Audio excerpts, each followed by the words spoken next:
husband told me why he cheated. I found out just a few days ago that my husband has been cheating on me. Actually, cheating on me on and off for 2 years. My whole world feels like it's flipped upside down and I'm still reeling. To make it worse, he started cheating on me while I was pregnant. I keep thinking back to that time, how physically and emotionally exhausting it was for me. I remember the morning sickness, the swollen ankles, my back pains, the sheer exhaustion of carrying a child. I didn't feel like having sex as often. And it wasn't because I didn't love him. It was because I physically and mentally couldn't muster the energy or desire. But in his mind, that was enough reason to stray. Over the past couple of days, I've learned that he cheated with 2 different women. The first was some stranger he randomly met while out one night with friends. Maybe that should make it easier to write off. Or maybe it just makes it more painful to see how casually he treated our vows. But what truly guts me is the second woman. He's been carrying on a steady affair with her for nearly a year now. An ongoing friends with benefits situation that he apparently never felt the need to end. When I realized this, I confronted him, my heart already in pieces, and demanded to know why. Why did he do this? Why would he throw away 8 years of marriage for a girl who hasn't even graduated college yet? Why was this worth the risk to our life, our home, our family? I'll never forget the way he looked at me as he answered. In that moment, I wanted to believe there was some shred of remorse or guilt, but instead he was direct and almost casual about it. He said, "She's beautiful. She's quiet. She's simple. She's not annoying. She doesn't nag me. She doesn't argue. She's not combative. She's not fat. And she's not lazy. She's fun. She's spontaneous. I forget about my troubles when I'm around her. She makes my life easier, as opposed to complicating it like you do. She's just everything you're not anymore.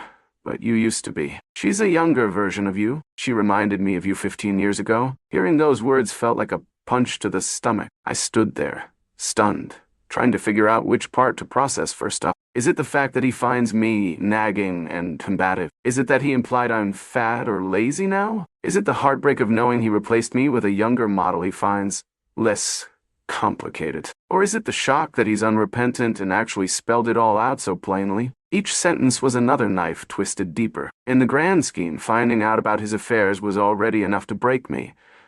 But somehow, hearing his reasons, his justifications, shattered me more than the affairs themselves. I've been running through those words on an endless loop in my head. She's fun. She's spontaneous. I forget my troubles. He made me feel like I'm nothing but a burden, an obstacle to his happiness, as though having a child together and the responsibilities of adult life are things he never actually signed up for. And maybe that's part of the truth. Maybe he wanted the carefree version of me who existed before all the bills, the mortgages, the kids, the sleepless nights. But that's not how real life works. We don't stay 21 and carefree forever. We evolve.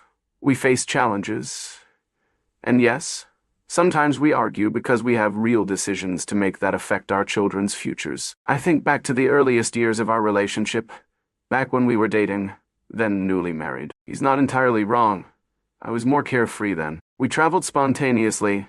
I didn't worry so much about money or about having groceries in the fridge. We'd drop everything and go see a late-night movie. I suppose I wasn't as combative then because we didn't have as many important issues to resolve. There was no pressure about what school district we'd live in, no life insurance policies, no talk of pregnancy symptoms or postpartum depression. We were younger and freer together, but life changes. We took on more responsibilities, had a child, built a life that required effort and compromise. My body changed from pregnancy.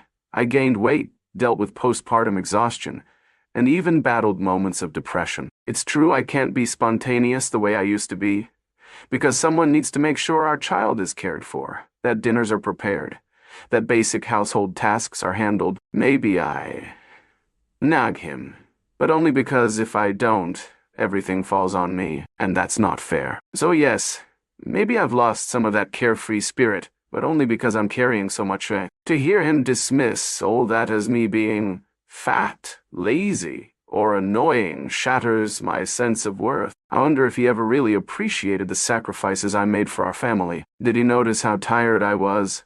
How many nights I stayed up late cleaning or working or worrying? Did he realize the emotional toll that being pregnant took on me? Did he ever consider that I was the same person, just weighed down by real-life stress, not some fleeting mood. Obviously not, because in his eyes, the moment I stopped being that carefree girlfriend version of myself, I became disposable. Now I'm stuck in this surreal nightmare. I can't believe this is my life. We have 8 years of marriage behind us, a child we adore, a home we built. For years I believed we were each other's anchor. We navigated challenges, or so I thought, and came out stronger. But apparently, while I was working on together forever, he was stepping out whenever he felt bored or burdened. Knowing he started all this when I was pregnant, it's a betrayal I can't even fully describe. I keep trying to imagine how it played out. While I was puking in the bathroom or lying on the couch with swollen feet, he was out looking for someone more fun. The coldness of that makes me feel sick. I'm still processing. I'm not sure how to move forward or even if I want to. Part of me thinks,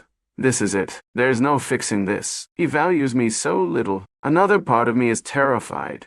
Terrified of breaking up my family. Terrified of what single motherhood might look like.